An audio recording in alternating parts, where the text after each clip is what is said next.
Tone, kid. Watch it. The flight attendant's breath hitched, face purple. 10-year-old Keon, silver unaccompanied minor tag gleaming, just wanted juice. Apple, like the menu said. Confusion clouded his eyes. The attendant saw sass where there was only innocence. A lesson needed teaching. What he didn't see, what fueled my rage from 3B, was the quiet strength in that kid's soft voice, or the careful notes I was already taking. They thought they were silencing a child. Jokes on them.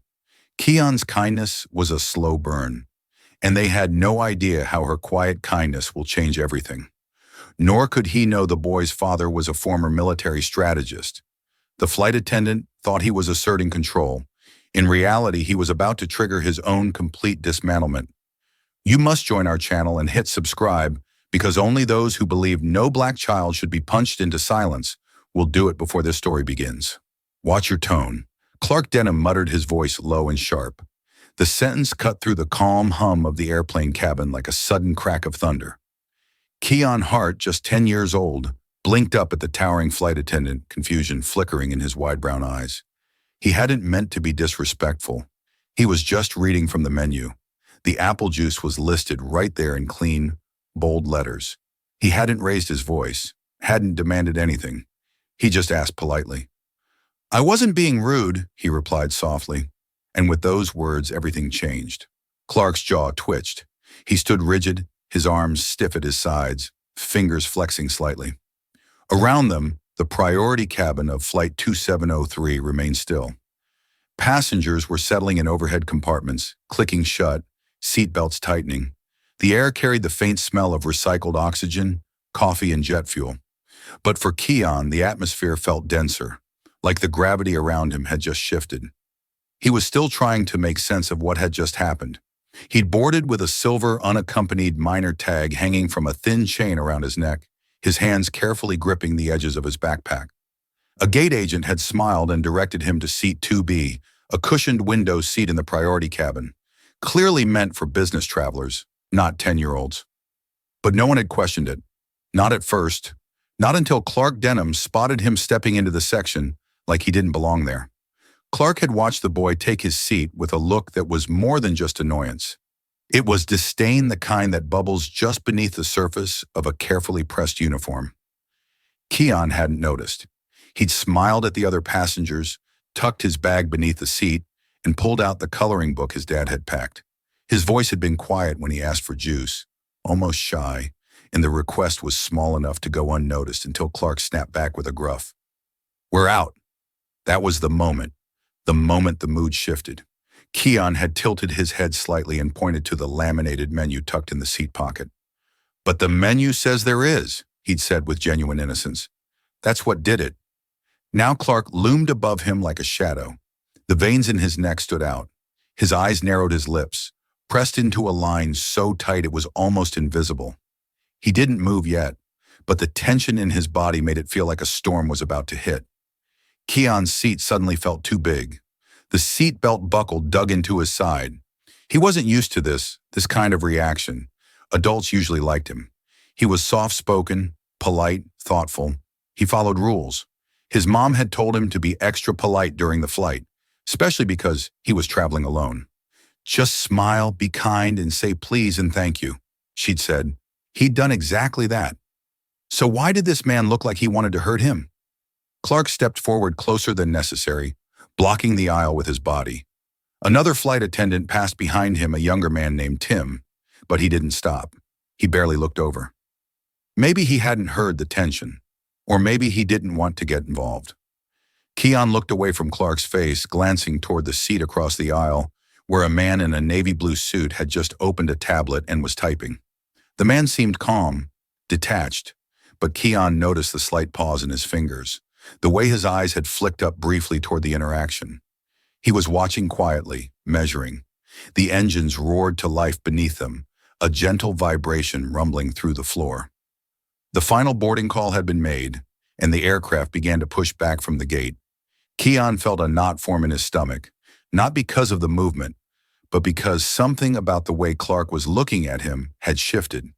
The man's eyes had darkened. He wasn't just annoyed anymore. He was angry deeply, strangely, Watch your tone, Clark repeated just loud enough for the words to settle into the air like poison. I wasn't being rude, Keon said again, his voice trembling slightly this time, like a string pulled too tight. He didn't know it yet, but he had just walked into a trap. One carefully laid one designed not for justice or order, but for control, pure and simple. Clark Denham's fist slammed into Keon Hart's face with such brutal speed and force that for a heartbeat time seemed to freeze. The sound of knuckles against bone echoed like a firecracker in the narrow cabin space. The boy's head snapped sideways, jerking violently over the armrest as his small frame crumpled. There was a sickening thud as his temple struck the seat's edge, followed by a sharp metallic clink, the sound of his silver unaccompanied minor tag hitting the tray table. Then silence, thick and stunned. Keon didn't scream. He couldn't. Just a small, broken whimper escaped his lips, barely audible over the gasps rising from passengers nearby. His face was already swelling, his jaw unnaturally skewed, and thin streams of blood ran from the corner of his mouth, soaking into his shirt and the side of the seat cushion. For several long seconds, no one moved. Then came the chaos. A middle-aged man in the row behind leapt to his feet, eyes wide in disbelief. A younger man across the aisle fumbled for his phone, hands trembling. An elderly passenger clutched her chest and whispered a prayer, but the figure who stood out most was the one in row 1. A tall man in a navy blue tailored suit, clean-shaven, composed, and utterly still. Slowly he rose from his seat. Clark Denham, still standing in the aisle where he had thrown the punch, looked around as if daring someone to challenge him. His square jaw twitched and his fists remained clenched, the tension visible in the seamus of his forearms. He didn't look panicked. He looked justified. He got smart, Clark muttered, glancing over his shoulder, but never meeting anyone's eyes. Disrespect like that earns a lesson. A murmur of disbelief rippled through the cabin. Keon groaned softly, his face resting on the edge of the armrest, breath hitching in shallow bursts. The bright cabin lights above caught the shimmer of blood smeared across his cheek. A few seats down, a teenage boy reached for the call button, repeatedly, his voice cracking as he called for help. Clark turned sharply at the sound. Behind him, a young male flight attendant, barely older than 20, stood frozen near the galley curtain, his hand halfway to his radio. He stared at Clark as if trying to determine whether he was looking at a colleague or a threat. Call medical, the suited man in row 1A said firmly without raising his voice. Now the young attendant jumped, nodded quickly, and slipped behind the curtain. A soft click followed as the intercom was engaged. In the silence that followed, even the overhead engines felt quieter. Clark's breathing had grown shallow, the kind that signaled an adrenaline high. He glanced at the man in the suit, who was now stepping into the aisle. The two locked eyes. For a moment, it was as if the other passengers disappeared entirely. The suited man's expression was unreadable, calm, measured, but with a glint of something sharper behind his eyes. Authority, the kind that didn't come from a uniform. Clark's jaw twitched again, his posture stiffening. I said he got smart. He repeated louder now, as if saying it again would make it true. You all saw it. He talked back. No one responded. The man in the suit took another slow step forward. His shoes made a soft tap against the cabin floor. And you decided that justified violence? He asked quietly, the question hanging in the air, like a dropped blade. Clark's eyes narrowed, the heat in his face returning. Don't twist it. He disrespected me. I gave him a warning. The suited man glanced down at Keon's slumped body. The boy hadn't moved. He's a child, the man said now, standing just a few feet away. You struck a child. Clark's lips curled slightly defensive. You don't know what happened. You weren't close enough to hear. The man lifted his left hand, revealing a silver boarding pass still clutched in his fingers. I was in row 1A. I heard everything. Clark opened his mouth, then hesitated. A flicker of recognition passed through his eyes, but he buried it quickly. The curtain parted again as the young flight attendant reappeared, his voice shaking. Medical team's meeting us at the gate, he said. They're bringing a stretcher. A wave of tension rippled through the passengers. A few began murmuring, shifting uncomfortably in their seats. One man pulled out his phone and began recording, tilting the lens just enough to catch both Clark and the suited man in the frame. Clark noticed his face twitching again. "Don't record me," he snapped, but the phone stayed up. The suited man ignored the outburst and turned slightly, addressing the rest of the cabin. "I need you all to stay calm. Remain in your seats. Medical will be here shortly." Lark, fists still clenched, took a step backward toward the galley. "What's your name?" the suited man asked. Clark paused. "I asked you a question." The flight attendant clearly rattled, looked from one man to the other. Clark Clark muttered reluctantly. The suited man nodded once, then lowered his voice. "Mr. Denham, you've just made a very serious mistake." The wheels of Flight 2703 screeched against the tarmac as the aircraft came to a smooth but urgent stop at Skyland International Airport. Outside the windows, emergency vehicles stood waiting, red and blue lights flashing in rhythmic pulses across the cabin walls. The atmosphere inside the plane was heavy with unease. No one spoke above a whisper. A child had been attacked, and now the consequences had landed both literally and figuratively. Two paramedics in Navy uniforms rushed up the jet bridge the moment the cabin door opened. One carried a collapsible stretcher, the other a medical bag, his face unreadable behind the steady professionalism of someone trained for trauma. A young male flight officer guided them forward, quickly gesturing towards seat 2B, where Keon Hart lay slumped sideways, his face pale and lips trembling. Blood had dried along the side of his chin, and his shirt was stiff where it had soaked into the collar. Keon didn't cry. He hadn't since the initial blow. His body remained still, except for the occasional flinch when movement jostled his jaw. One of the paramedics knelt beside him, speaking softly. "Can you hear me, buddy?" "Nod if you can hear me." Keon's eyes fluttered open. He gave the faintest nod. Behind them, the cabin was frozen in a collective hush. Passengers leaned just slightly over armrests, watching but not daring to speak. The suited man from seat 1A, tall, composed, eyes sharp behind wire-rimmed glasses, stood up slowly. He hadn't moved since the assault only watched, but now something had shifted in him. He smoothed down his tie and stepped into the aisle.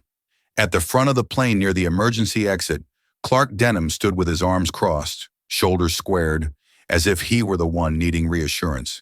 His lips were pressed into a straight line, and he spoke in low tones to a gate officer who had just boarded. "The kid got too close," Clark said, nodding toward the back. Dave his arms knocked a drink tray. "He startled me. I reacted. It wasn't intentional." The officer scribbled on a notepad, glancing nervously toward the commotion. "And you struck him in the face." "I defended myself," Clark replied quickly, his tone curt. "He got aggressive." The officer looked uncomfortable.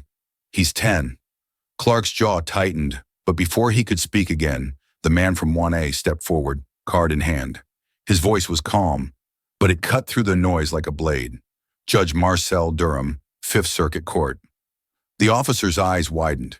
He took the card with both hands, quickly reading the embossed lettering. "Sir, you witnessed the incident." "I was seated directly across from the boy," Judge Durham replied evenly. There was no threat. There was no aggression. Just a quiet child who asked for apple juice and was assaulted without cause. Clark's face shifted for the first time, not to remorse, but to recognition. He opened his mouth, but whatever he planned to say died in his throat. The gate officer stepped back and signaled a nearby crewman who immediately called in additional security. The decision had been made. Clark Denham was no longer explaining. He was being questioned. "Mr. Denham," the officer said, voice firmer, "now you'll need to come with us to the interview room. Please don't speak to anyone else until we've reviewed witness statements." Clark looked around at the passengers watching him at the camera phones now being raised with quiet deliberation. The confident posture drained from his frame as two airport security guards approached. He raised his hands instinctively. "This is a mistake," but no one replied. In the background, the paramedics gently transferred Keon to the stretcher. He whimpered once, a sound more of discomfort than fear, and clutched the blanket they placed over him. The straps were fastened. A neck brace was secured. The lead medic whispered something into his radio before nodding at the captain. The pilot who had remained in the cockpit during the ordeal now stepped into the cabin and took the intercom. His voice echoed overhead. "Ladies and gentlemen, on behalf of Skyreach Airlines, We extend our sincere apologies for the events that have occurred. Medical staff are attending the injured passenger. Please remain seated until we've received clearance to deboard. Passengers exchange glances. No one angry, just as stunned. Word of the incident was already traveling down the private pilot networks, reaching terminals, control towers, and internal departments. The story was unfolding in real time faster than anyone could contain it. As Keon was wheeled down the Jet Bridge airport, cameras flicked silently overhead. A small group of reporters had gathered at the bottom, tipped off by a medic who recognized Judge Durham on the flight manifest. Keon's arrival was met with camera flashes, though the paramedics blocked the view with practiced precision. 2 hours later at Skyland Memorial Hospital, the double doors to the emergency wing burst open. Marcus Hart stepped inside, his face shadowed with panic. He wore a black button-down shirt, sleeves rolled up, and his pace was unbroken as he passed the front desk. "My son, Keon Hart, he was just brought in from a flight. I'm his father." The receptionist pointed down the hallway. "Room 3B, sir. Trauma observation." Marcus didn't thank her. He moved like a man chasing time. Inside the room, Keon lay beneath a light blue hospital sheet, V dripped in one arm jaw, encased in a stabilizing wrap. A young male nurse adjusted the heart monitor while glancing over notes. When Marcus entered, he froze mid-step. The sight of his son, bloodied, swollen, silent, hit him like a body blow. He walked to the bedside, slow, now hand trembling slightly as he reached for Keon's. The boy stirred at his presence, but couldn't speak. Marcus didn't cry. He didn't rage. He leaned close, brushing back a stray curl from Keon's forehead. Then, in a low, cold voice, he asked the only question that mattered. "Who did this to my boy?" Clark Denham sat rigidly in the cold metal chair of the private security room at Skyland Airport, his arms crossed tightly over his chest. The room was small, sterile with dull gray walls and a single frosted window that gave the illusion of privacy. Fluorescent lights buzzed overhead, casting a pale sheen across the table between him and the two internal airline investigators seated across from him. One was stocky balding and wore a navy vest with a Skyreach emblem stitched to the left breast. The other was younger, slimmer with wire-rimmed glasses and a clipboard that rarely left his hand. "We just need your statement," the balding investigator said, his voice even but tinged with urgency. "Tell us exactly what happened from your point of view." Clark leaned back in his chair and gave a short, irritated breath. "I want a union rep before I say anything else," he snapped. The younger investigator adjusted his glasses. "That's your right. But we still need to understand what led to the incident. From what we've been told, the boy Clark cut him off." "That boy got physical first," he said firmly. He waved his arms too close to my face. I acted on instinct. Anyone would have. He sat up straighter, placing both hands on the table as if to ground himself in authority. "People don't understand what it's like in the air. Passengers get agitated. Kids can be unpredictable. The injury, whatever it was, probably came from him falling into the armrest, not from me." There was silence for a moment. The younger investigator scribbled something down. The older one tilted his head slightly. "You're saying you didn't hit him?" he asked. "I'm saying people overreact when they see blood," Clark replied. "And if you're trying to pin this on me without hearing my side, you're making a mistake." What Clark didn't know was that the mistake had already been made and documented. In a conference room just 2 floors above, a supervisor was watching a video on a passenger's phone. It was silent except for the ambient cabin noise, but the images were crystal clear. From the moment Keon asked about the apple juice to the sudden brutal strike that snapped his head sideways, it was all there. A man in seat 1C had captured everything from across the aisle, holding his phone low and steady, barely blinking during the confrontation.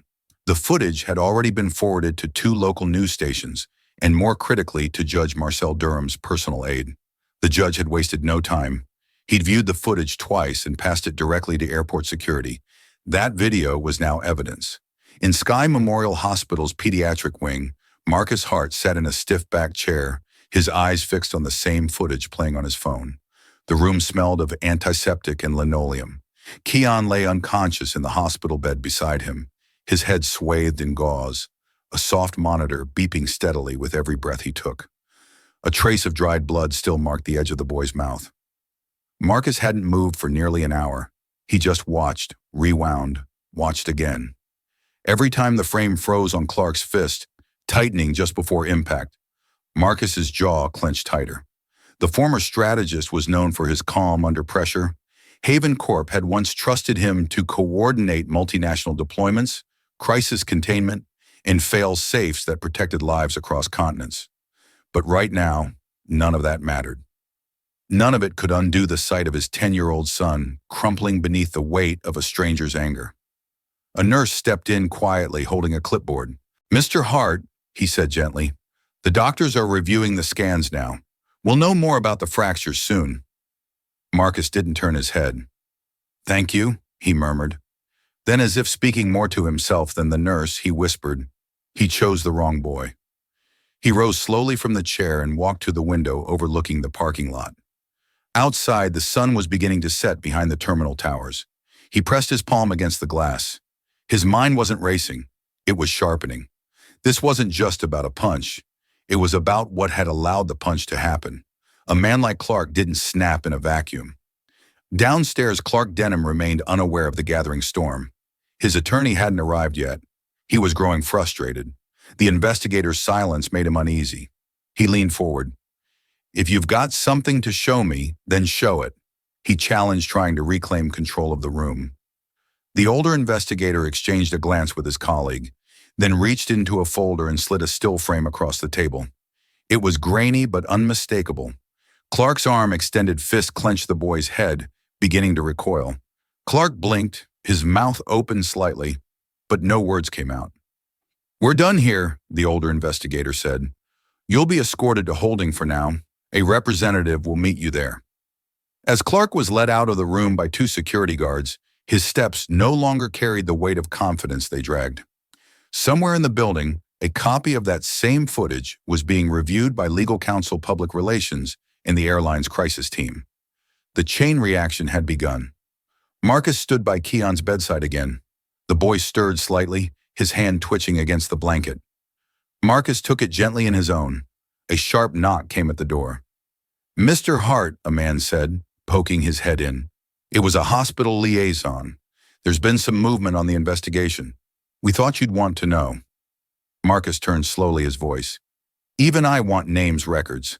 Every person who signed off on that man's employment, I want it all." The liaison hesitated. "We're working on it, sir." "Work faster," Marcus said. He looked down at his son one more time. His tone softened, but the fire beneath it remained. "He chose the wrong boy," Marcus muttered under his breath. Clark Denham's name was now permanently etched in Marcus's mind. The crowd outside the Skyland Federal Courthouse shifted restlessly as reporters held their microphones high, cameras whirring beneath the gray morning sky. Judge Marcel Durham stepped up to the podium with a measured calm that silenced even the most aggressive press. Dressed in his signature dark overcoat, he looked like a man used to bearing storms and controlling them. This morning he began, voice slow and unwavering. "I want to speak not just as a federal judge, but as a witness. What I saw on Flight 273 was not confusion or misunderstanding. It was violence, and no child deserves that kind of brutality, especially from someone trusted to care for them." The words hung in the air. Flashbulbs popped. Some reporters lowered their microphones, taken aback by the gravity in his tone.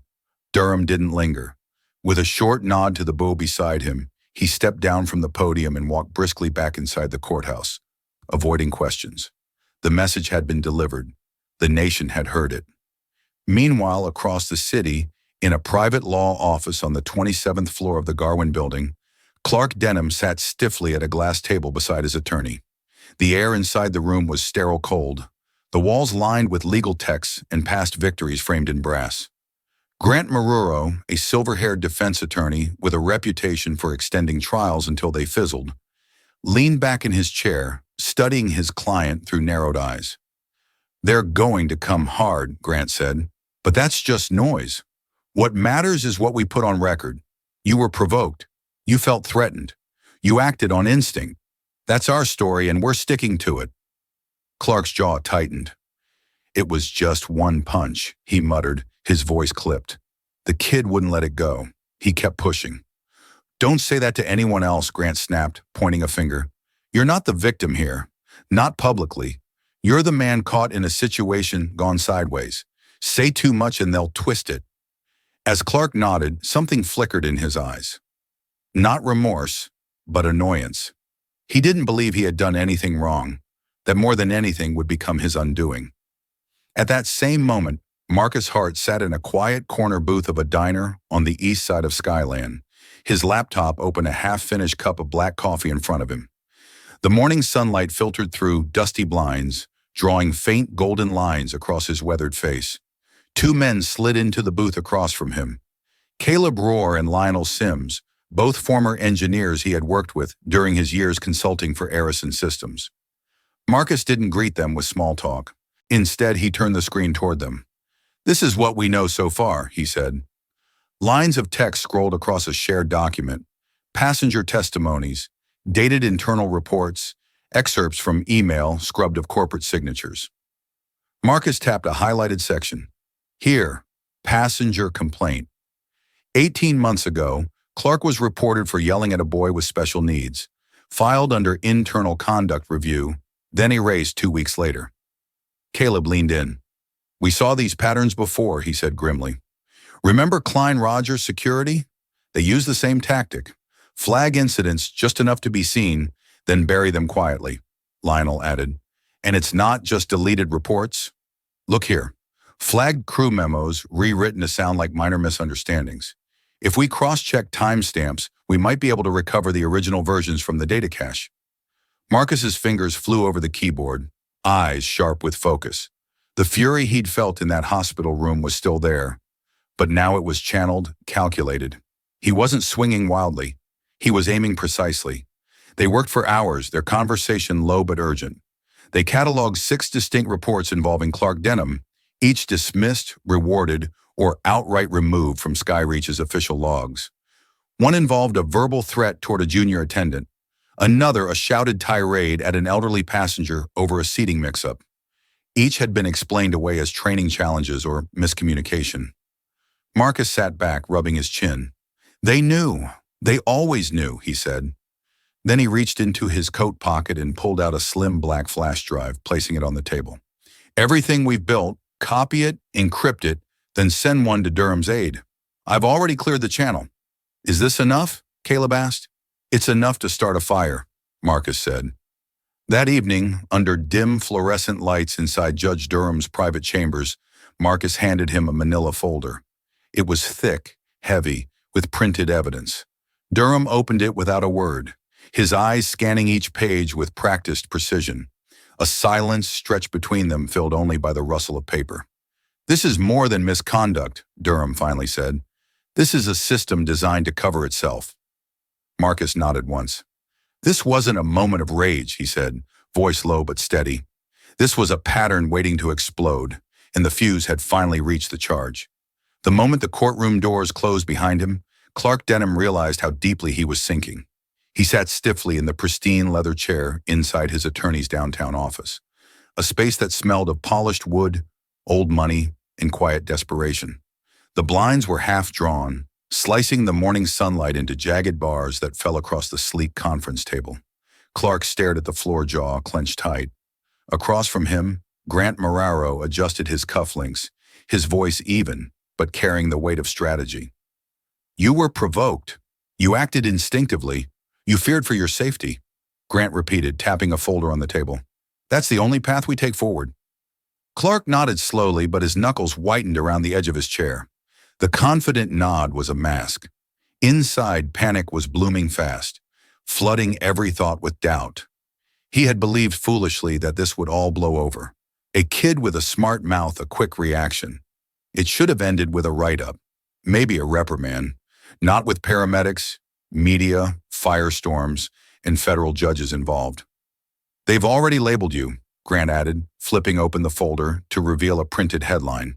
The punching attendant goes viral. Below the headline was a still image pulled from the video. Clark's fist mid-swing the boy's face moments before impact. This is what we're up against. Clark didn't respond. His gaze lingered on the image. The child's face haunted him, not because he regretted it, but because he hadn't seen it coming. Not the reaction, not the backlash, not the flood of fury that followed. Grant continued, voice clipped and precise. Sky Reach issued a carefully worded statement. They're not condemning you, but they're not protecting you either. They're buying time, waiting to see how deep this goes. Clark blinked hard, shaking his head as if trying to expel the noise from his mind. It was just a hit, he muttered. One punch. I didn't even mean to. That's not the narrative anymore, Grant interrupted, leaning forward, eyes sharp. You're not facing the airline's HR department. You're facing a judge with federal power, a national audience, and a father who knows how to weaponize truth. Clark's eyes narrowed. The father, Marcus Hart. His voice was low, bitter. Who is he? Grant slid another folder across the table. Former operations strategist for Haven Corp and defense sector, global logistics, psychological operations systems disruption. He doesn't scream. He doesn't protest. He dismantles. Clark felt a chill crawl down his spine. Right now, Marcus Hart isn't pacing a hospital floor worrying. Grant said he's planning mapping, gathering leverage. Clark stood abruptly and walked to the tall windows, staring down at the city traffic. Then what do? We get ahead of it, Grant replied. You authorize a counter-Ute defamation, emotional distress. Say you were painted as a monster unfairly. We put Keon's family on the defensive. Clark hesitated. You really think a jury will believe I hit a kid in self-defense? Grant stood now, too, buttoning his coat. They don't have to believe it completely. They just have to doubt enough of it to soften the blow. But across the city, Marcus Hart was playing a far different game. In a dimly lit cafe tucked behind a publishing office, Marcus sat with a former colleague, a data analyst from their think tank days, sliding a flash drive across the table. Encrypted, Marcus said. Audio logs, dated reports, incident transcripts. Clark Denham's trail of misconduct didn't begin on Flight 2703. The analyst, a lean man with close-cropped hair and a focused stare, nodded once. We'll leak it in stages to the right outlet. Use the independent network, Marcus said. They're the only ones who don't bury stories under corporate pressure.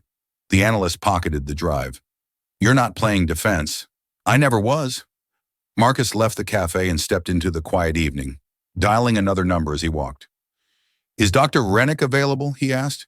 Tell him Marcus Hart is ready to move forward. Yes, forensic facial trauma. I need expert testimony on record. That same night, an anonymous complaint was filed with the National Aviation Conduct Board. It was meticulous, factual, professional, and irrefutable. Judge Marcel Durham was named as a corroborating witness. Inside the Skyreach headquarters, panic began to trickle upward. Not from the public, not from the media, but from within. Someone had begun pulling thread after thread, and now the seams were tearing. Back at the legal office, Grant briefed Clark one last time before dismissing him. We control the story, Clark. We stick to the message. But even as he spoke, his phone vibrated with a new headline. Former Skyreach employee speaks out. Clark was always looking to prove a point. Clark saw the headline, his stomach twisting. They're painting me like a predator. Grant hesitated for a fraction of a second too long before replying. You're not facing a PR problem, he said at last, lowering the phone slowly onto the table. His voice was quiet now, almost defeated. You're facing a father who knows how systems break and how to make them collapse. The sealed envelope slid across the table with a whisper, landing squarely in front of Marcus's heart. He didn't touch it at first. He just stared, his fingers laced tightly together, jaw set hard enough to hurt. Across from him sat a lean man in his early 40s with ash-gray stubble on his chin and lines carved deep into his forehead. Jason read former lead attendant at Skyreach. His eyes didn't waver.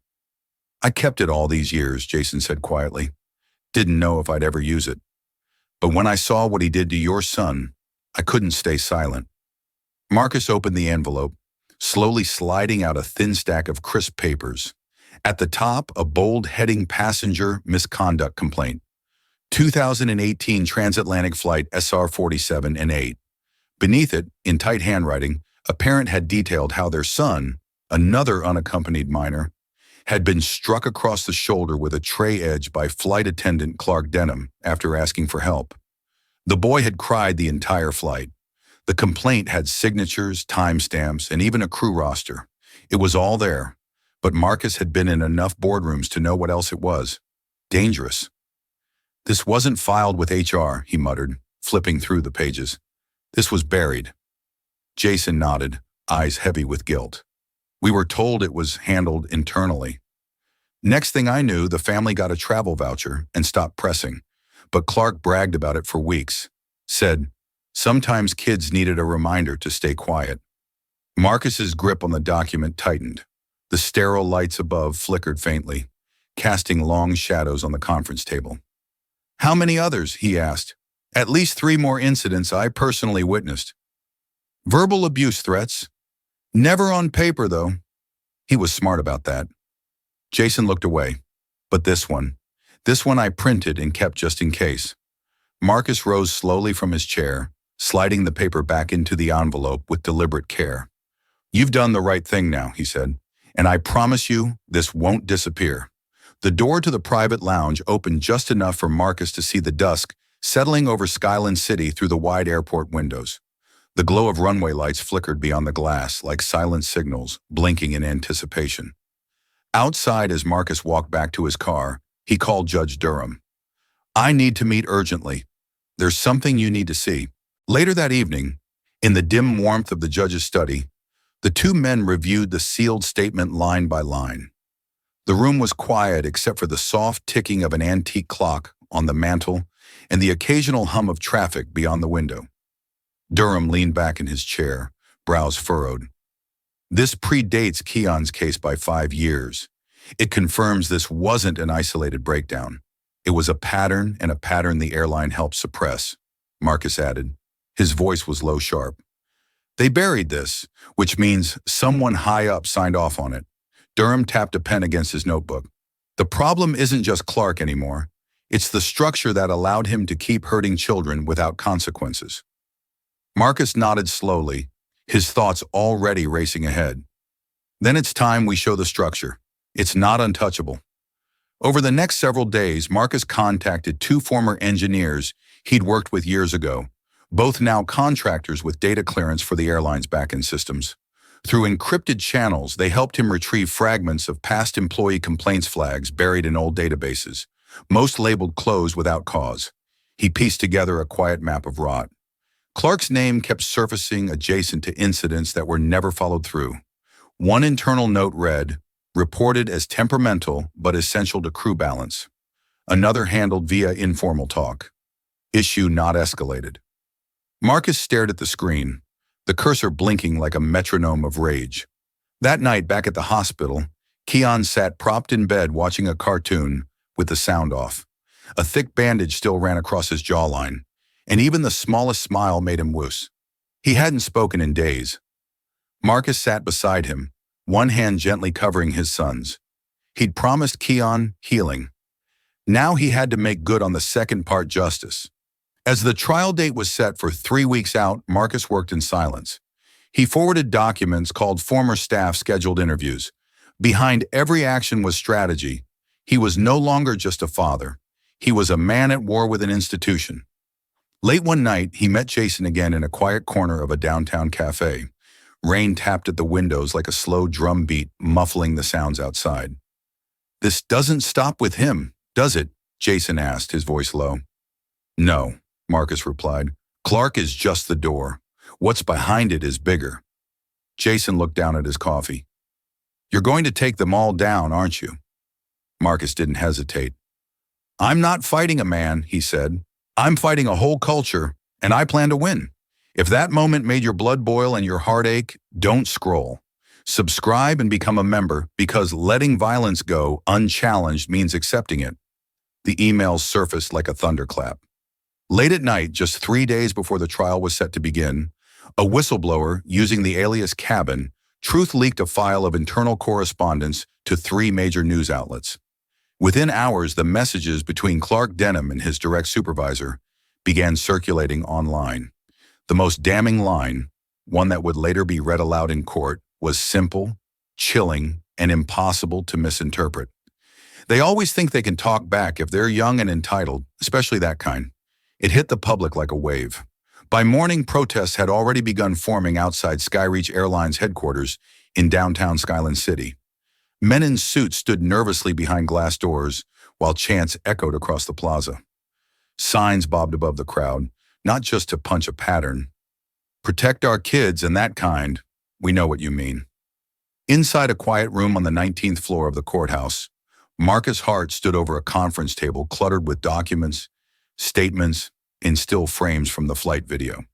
He didn't speak for a while, just stared at the paused image of Clark's fist midair, a fraction of a second before it connected with Keon's jaw. Behind him, a legal aide entered, carrying a file. "Mr. Hart, the court has accepted the whistleblower emails into evidence," the young man said, trying to mask the tremor in his voice. "And Clark Denham has been terminated. Skyreach made it official this morning." Marcus didn't smile. He didn't react. He simply gave a short nod and turned back to the image. "That won't stop his lawyer," he said flatly. "They'll pivot. Blame the airline. Call him a scapegoat." The aide hesitated. "You expected this?" "I planned for it." Elsewhere, Clark Denham sat stiffly beside his attorney, Grant Maruro, inside a dim, windowless legal chamber near the courthouse. He was dressed in a fresh navy suit, but his eyes were bloodshot. The termination had hit him hard. But it wasn't the loss of employment that disturbed him. It was the way the narrative had slipped out of his control. "They boxed us in," Clark muttered, running a trembling hand over his face. "Emails, witnesses, a judge, and that kid just sitting there milking the sympathy. I didn't mean to hit him like that. I mean, it wasn't." Grant cut him off with a raised hand. "Intent isn't the issue anymore, Clark. Optics are. You've officially been cast as the villain, and now the best defense we have is to paint the entire system as broken. You were a symptom, not the cause." Clark leaned back in his chair, his mouth a tight line, and if that fails, Grant didn't answer. On the morning of the trial, a crowd of reporters, activists, and silent onlookers gathered around the courthouse steps. Inside, tension wrapped every hallway like wire. Court officers paced the perimeter, and the media buzzed with predictions. In the lobby, Keon sat in a wheelchair, his face still bandaged his small frame, surrounded by quiet, unspoken support. Marcus crouched beside him, adjusting the boy's lap blanket. "You ready?" he asked gently. Keon gave a slight nod, his eyes heavy but calm. They entered the courtroom together. Judge Wilton Stokes presided seated behind a tall oak bench, his gray brows furrowed as he glanced over the pretrial briefs. Every seat was taken and toward the back, unnoticed by most. Judge Marcel Durham sat in plain clothes. Expression, unreadable arms crossed over his chest. The prosecutor began without ceremony. "We intend to show this court that the injury to Keon Hart was not only deliberate, but predictable based on the defendant's own words and actions." He lifted a tablet and connected it to the screen. The video began to play. The cabin lights flickered on. Keon asked for juice. Clark responded curtly. The second request, the answer sharpens. Then frame by frame, Clark's posture shifts. His shoulder tenses, his hand tightens. The punch lands.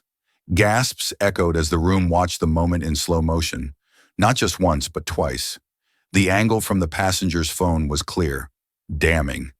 And then the prosecutor paused the video. He let the still image hang in silence. A child mid-flinch, frozen in pain, blood just beginning to spatter his shirt collar. This, he said, stepping forward, his voice low and firm, was not an accident. It was a decision. "Your Honor, the defense calls Dr. Leonard Bryce to the stand." The courtroom stirred as a man in a dark pinstripe suit, mid-50s with silver-rimmed glasses and a self-assured posture, rose from the front row and walked calmly to the witness box. Dr. Bryce was a body language expert, a former behavioral analyst with years of experience interpreting human movement. He had the demeanor of someone who believed his words carried more weight than the evidence itself. As he adjusted the microphone and cleared his throat, Marcus Hart didn't blink. He had expected this move, had studied Bryce's past testimonies in other high-profile cases, and he was ready. The defense attorney, Grant Maruro, paced deliberately in front of the jury. "Dr. Bryce," he began, You've reviewed the footage of the incident between flight attendant Clark Denham and the minor passenger. Correct. I have, Bryce said, voice smooth and measured multiple times from multiple angles. And based on your expert opinion, what did you observe in Mr. Denham's behavior? Bryce folded his hands, steepling his fingers. I observe signs of what we call pre-reflexive startle behavior.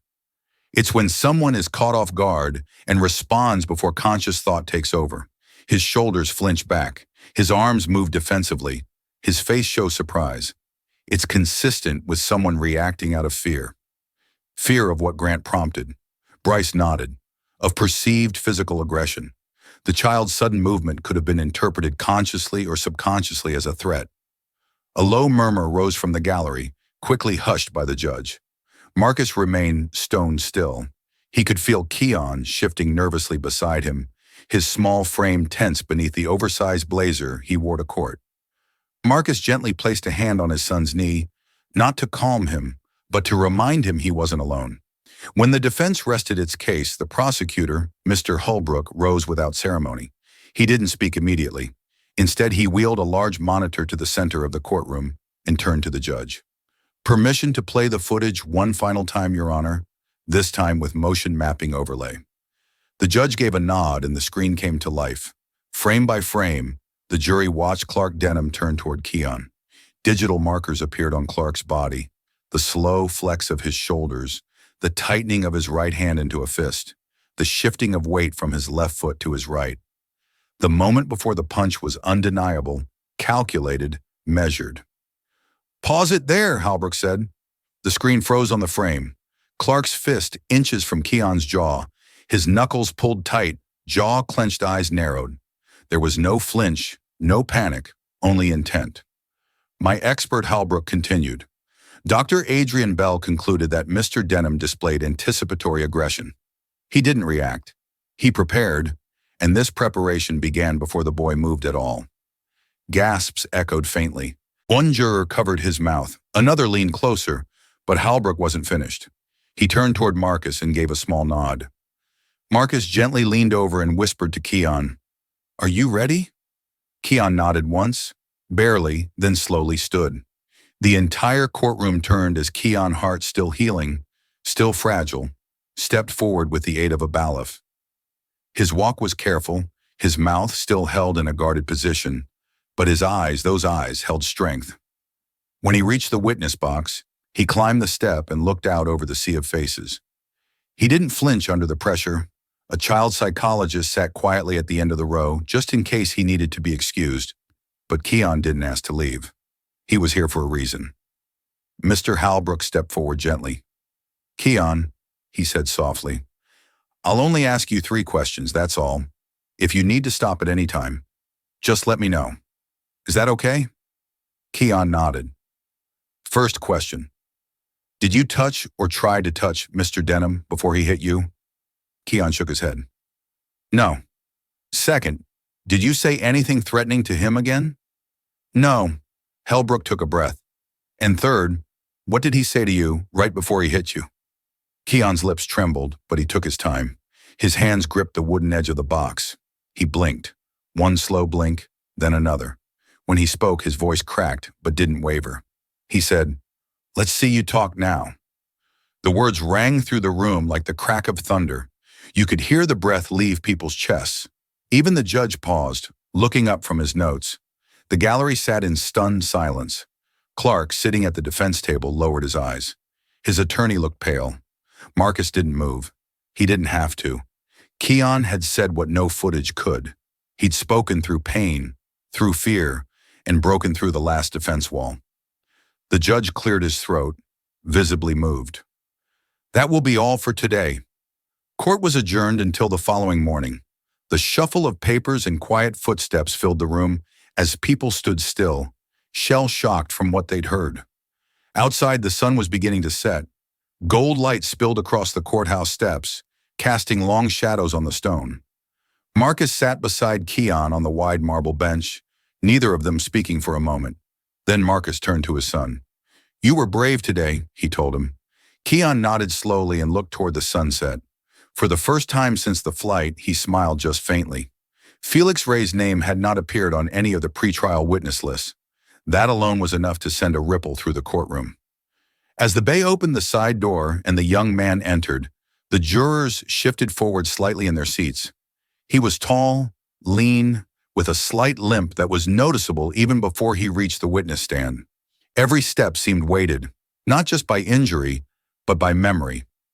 Marcus watched him closely from the plaintiff's table, his fingers laced tightly together. Keon sat beside him, expression unreadable, though his eyes flicked to Felix with quiet curiosity. There was something different in the air now, something that even Clark's legal team seemed to sense. Grant Morrow, Clark's attorney, leaned in to whisper sharply to his junior associate. Clearly caught off guard, the judge raised an eyebrow. "Mr. Hart, please explain the relevance of this witness." Marcus stood slowly, voice calm. "Your Honor, Felix Ray is prepared to testify to a pattern of behavior by the defendant. Behavior that echoes the assault we're here to address." The judge studied Felix for a moment, then nodded. "Proceed."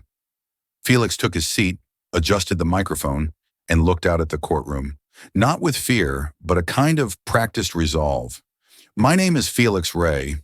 I'm 19 years old now, but when I was 14, I flew alone from Redwood Bay to Briar Glen. It was a Sky Reach flight. Clark Denham was the attending crew in my section. Do you recall anything unusual during that flight?" the prosecutor asked. Felix nodded.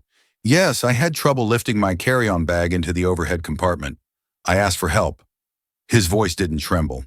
If anything, it seemed to sharpen with each word. "Clark came over, looked me up and down, and said, 'You should learn to handle your own weight. You want to be a man.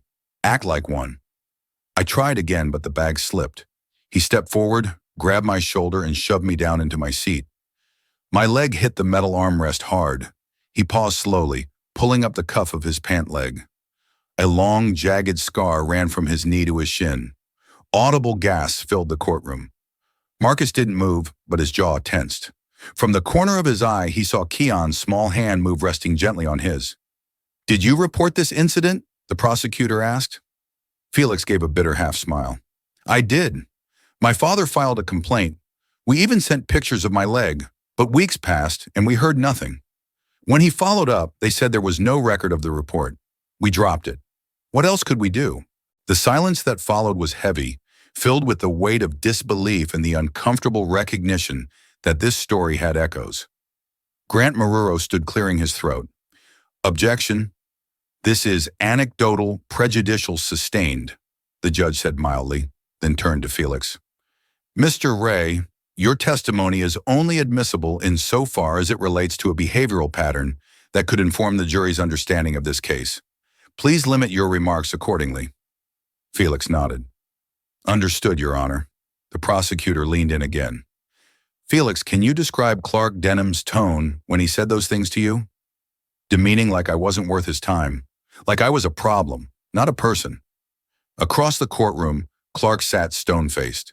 But Marcus noticed the twitch in his jaw, the restless movement in his foot.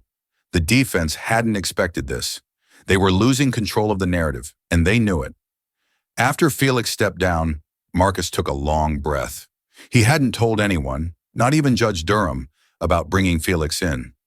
He'd found him through a sealed complaint archived in a forgotten employee inbox, accessed only through a contact buried deep within Skyreach's former HR system. It had been a gamble, but one he'd been willing to take. When the courtroom settled, the prosecutor stepped forward for closing arguments. This case, he began pacing slowly, before the jury, has never just been about a punch. It's about a man entrusted with the care of the vulnerable, a man who used that power not to protect, but to harm, and not just once, not just by accident. We've seen that this was a pattern ignored, buried, and now finally brought into the light. He stopped in front of the screen where the paused image of Keon's injury, mid-frame, mid-impact, still hung like a frozen truth. "The people we entrust with power," he said, "must be held to account when they use it to silence the smallest voices among us." The courtroom door swung open with a heavy groan, and silence fell as the jury filed in. 12 expressions carved from stone took their seats, avoiding eye contact with either side. The foreman, a stern-faced man in his 50s, stood and cleared his throat. We, the jury, find the defendant, Clark Denham, guilty on all charges, aggravated assault of a minor abuse of authority in a custodial setting, and infliction of intentional harm. A gasp rippled through the gallery, then silence. Clark's shoulders sagged. His attorney, Grant Moraro, placed a hand on his client's arm, but Clark didn't look up. His jaw twitched a subtle signal of suppressed fury. The judge tapped his gavel once and spoke evenly. Sentencing will be held in 48 hours, pending review of newly submitted corporate evidence tied to the case. Court is adjourned. The sound of the gavel echoed like a gunshot through the room as Clark was led out of the courtroom, flanked by 2 U.S. Marshals' cameras flashed from the press section. Reporters shouted over one another, their voices bouncing off the marble walls. "Mr. Denham, do you regret your actions? Was it really self-defense? What do you say to the family?" Clark kept his head low, his eyes fixed on the tile floor. But beneath that mask of silence, something hardened. Rage, perhaps, or shame, maybe both. But outside the courtroom, the real reckoning had already begun.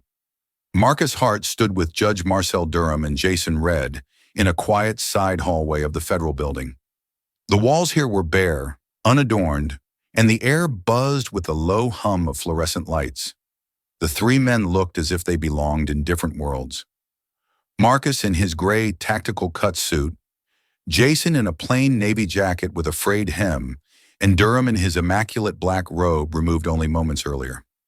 Marcus held a manila envelope tight against his side. Inside were transcripts, timelines, and a list of whistleblowers who had remained silent for too long. He looked to the judge. "You're sure they'll listen?" Durham's voice was calm but firm. "They're already listening." "We speak in 20 minutes. The federal subcommittee hearing on aviation safety and employee conduct convened in a restricted conference room 2 floors above the courtroom. No cameras, no reporters, just 12 lawmakers and a long polished table where Marcus Durham and Jason now sat beneath the seal of the Department of Transportation. Representative Alan Brenner, chairing the session, adjusted his microphone. "We've reviewed the footage and the trial record, but we're particularly interested in your findings, those not admitted during the public proceedings." Marcus leaned forward. His voice was level, but there was weight behind every word. This wasn't just one flight attendant losing his temper. This was years of buried reports, internal silencing, and corporate negligence. "We brought proof." He passed the envelope down the table. One by one, the committee members began to read. 4 internal complaints each with names, dates, witness summaries. None had ever reached upper management. One had even been marked resolved after a settlement, though no settlement was ever issued. "The patterns were clear," Jason added quietly. "I signed off on one of those files under pressure. I was told it was handled in-house. I carried that for years." Durham followed his tone, now judicial. "Skyreach had a policy of shielding employees like Clark Denham under the guise of performance protection that created a culture of impunity. The next 2 hours unfolded like a controlled demolition. Each piece of evidence, each sworn statement chipped away at the airline's carefully curated image. The turning point came when Marcus read aloud a line from an internal memo he had retrieved.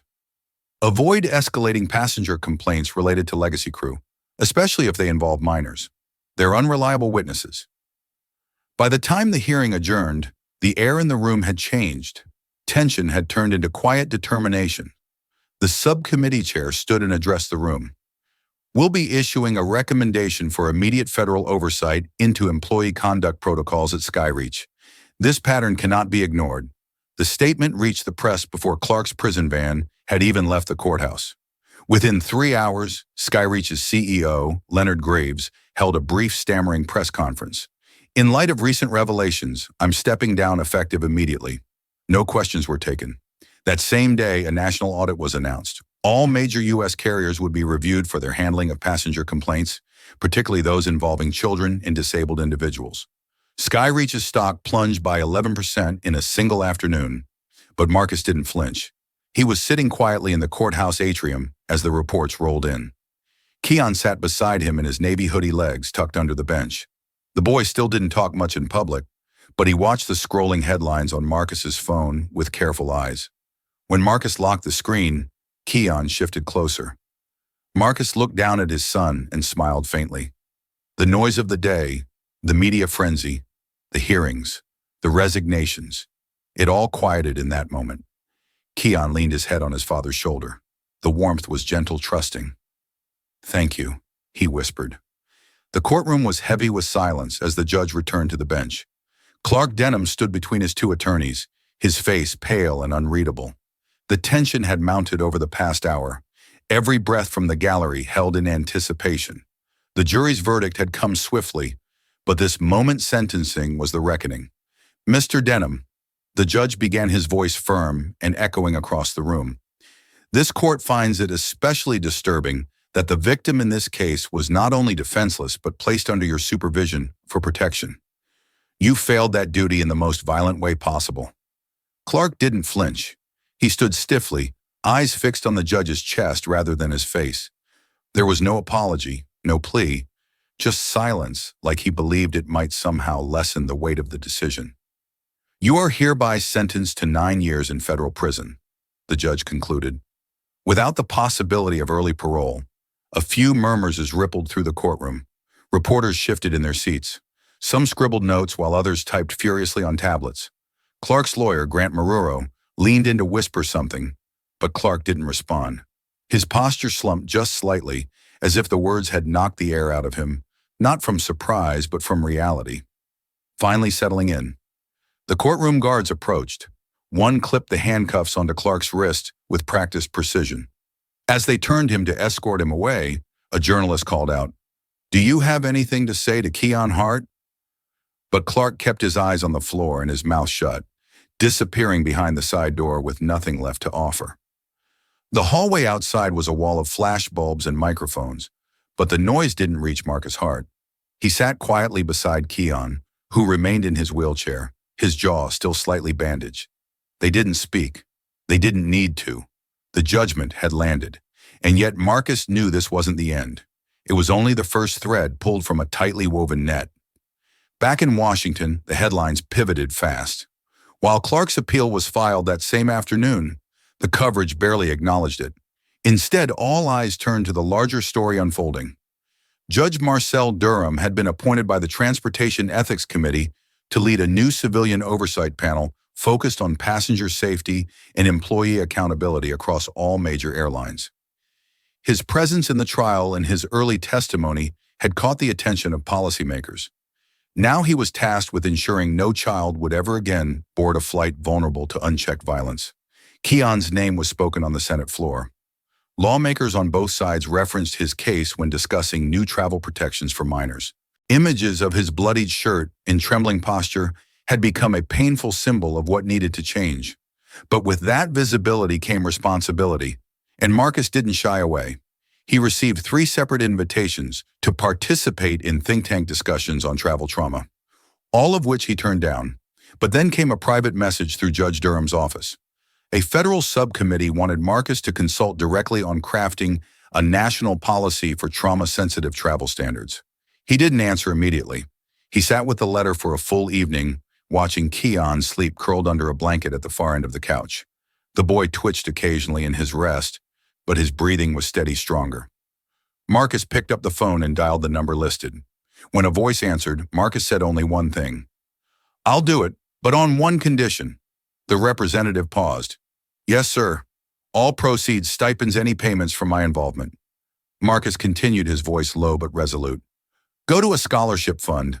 I want it named after my son, the Keon Hart Initiative for Protected Passages." The ribbon snapped clean with the press of silver scissors. Applause followed, brief, polite, not overwhelming, but enough to make Keon blink from the noise.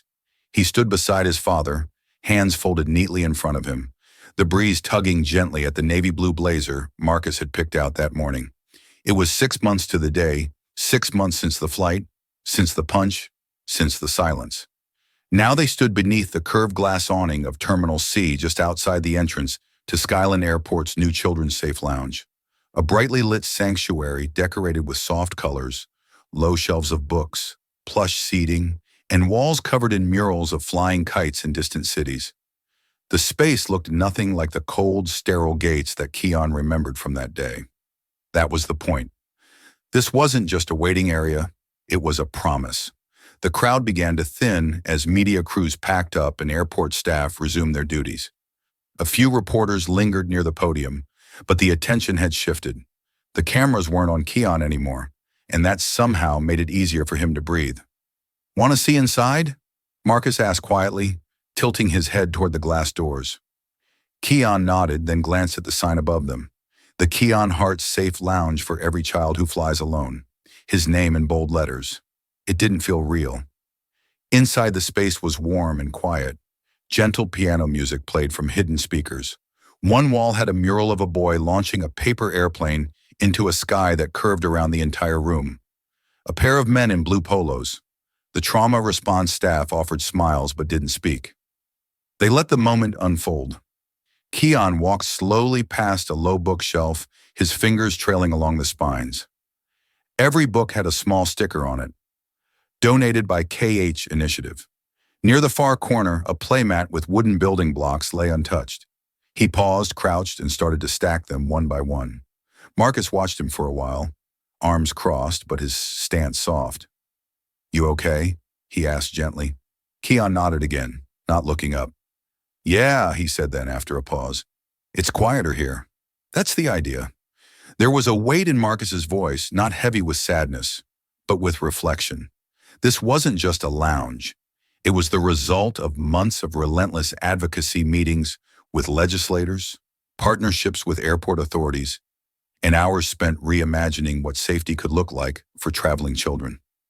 Marcus hadn't done it alone, but he had led every step with the quiet fury of a father who refused to let the story end at justice.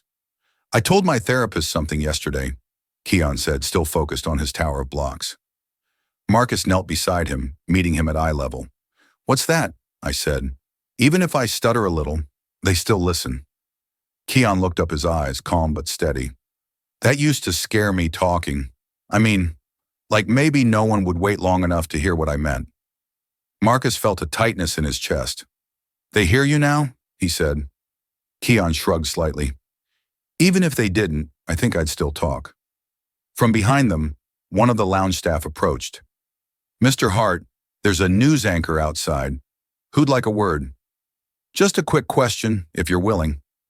Marcus glanced down at Keon, who gave a tiny nod. "Go," he whispered. "I'll stay right here." Out by the terminal gates, a reporter waited beneath a boom mic, her notepad tucked beneath her arm. The camera crew wasn't rolling. It wasn't that kind of interview, just a quote, a headline. But Marcus took a breath before speaking. "How does it feel?" the reporter asked. "To see justice done." He looked back through the glass where Keon now sat cross-legged on the playmat, quietly showing another boy how to balance blocks without them falling. No one told them what to say. No one directed them. It was just two kids being kids in a place that promised to protect them.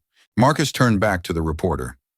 "Justice is never finished," he said, "but sometimes it starts with a boy who wasn't afraid to speak up." Keon stood beneath the soft glow of the overhead lights in Skyland Airport's newly built Safe Passages lounge, gripping the edges of a small note card with both hands. His heart pounded, not from fear, but from the gravity of what this moment meant. In front of him, rows of children sat cross-legged on a brightly patterned rug, their eyes wide with curiosity and quiet respect. Some wore tags that read unaccompanied minor, just like the one he used to wear. Behind them stood staff members, airport officials, and a handful of carefully invited guests, men who had watched his journey unfold and some who had helped shape it. He cleared his throat, his voice still slightly raspy from recovery, and began to read. "I was hurt on a plane," he said slowly, each word deliberate, each syllable precise. A hush fell over the room. "But I am not just a victim." He paused, his eyes scanning the room. His gaze landed on his father, Marcus, sitting in the front row. Marcus nodded just once, firm and calm, giving Keon the silent strength to keep going.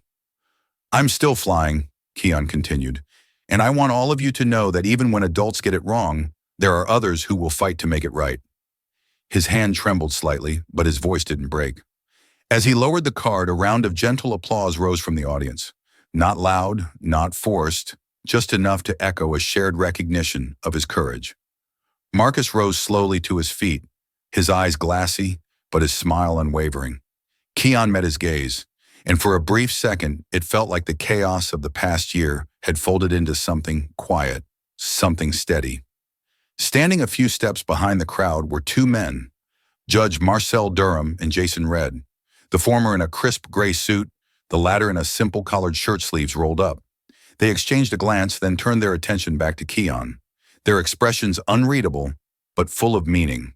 Both of them had seen what unchecked authority could do. Both of them had chosen in different ways to stop it. As the session wrapped, Keon stepped down from the small platform and was immediately greeted by several younger boys asking timid questions. "Were you scared? Did it hurt? What did they do after?" Keon answered with short but honest replies, careful not to scare them, but also not to soften the truth. The lounge, painted in bright colors with soft blue accents and decorated with flight-themed murals, felt like a safe space for the first time. An airport administrator approached Marcus quietly. "Your son," he said, nodding toward Keon. "He's stronger than most men I've met." Marcus didn't answer right away. He was watching Keon speak with a boy no older than 7, showing him the safest way to wear a seatbelt. "He shouldn't have had to be," Marcus finally replied. "But I'm proud that he is." The administrator left, and Marcus stepped forward to place a hand on Keon's shoulder. "Ready to go home?" Keon nodded, slipping the note card into his pocket like a badge. As they walked together through the corridor that led out of the lounge, the sounds of footsteps echoed gently off the tiled floor. The hum of planes outside the glass wall vibrated faintly in the background. Later that night back home, the air was cooler. Keon had taken a shower, changed into his favorite navy hoodie, and crawled into bed. Marcus sat on the edge of the mattress, flipping through a news app, but only half reading. He was still thinking about the workshop, about the way Keon had stood there composed, but unflinching, as if something inside him had fully settled into place. Keon rolled onto his side, watching the shadows dance on the wall. "Dad?" Marcus put the phone down. "Yeah, buddy." Keon's voice was soft but clear. "Do you think he's sorry?" The question hung in the air for a moment, uncomfortable, inevitable. Marcus looked at his son, then toward the ceiling, as if measuring his words. Maybe he said, "But whether he is or not, that's not our burden anymore." Keon nodded and pulled the covers tighter. He didn't have nightmares anymore, just dreams of clouds, wings, and open skies. "I'm not afraid of flying now," he whispered. "Not anymore." He thought no one of power was watching until Justice stood up from row 4. If you stand for dignity, protection, and consequence, hit subscribe and join the channel. Together we rise. Disclaimer: the story you just watched is fictional, created to highlight the brutal consequences of abuse and racial injustice. Its purpose is to inspire conversations about accountability, respect, and the urgent need for fairness and protection in all environments.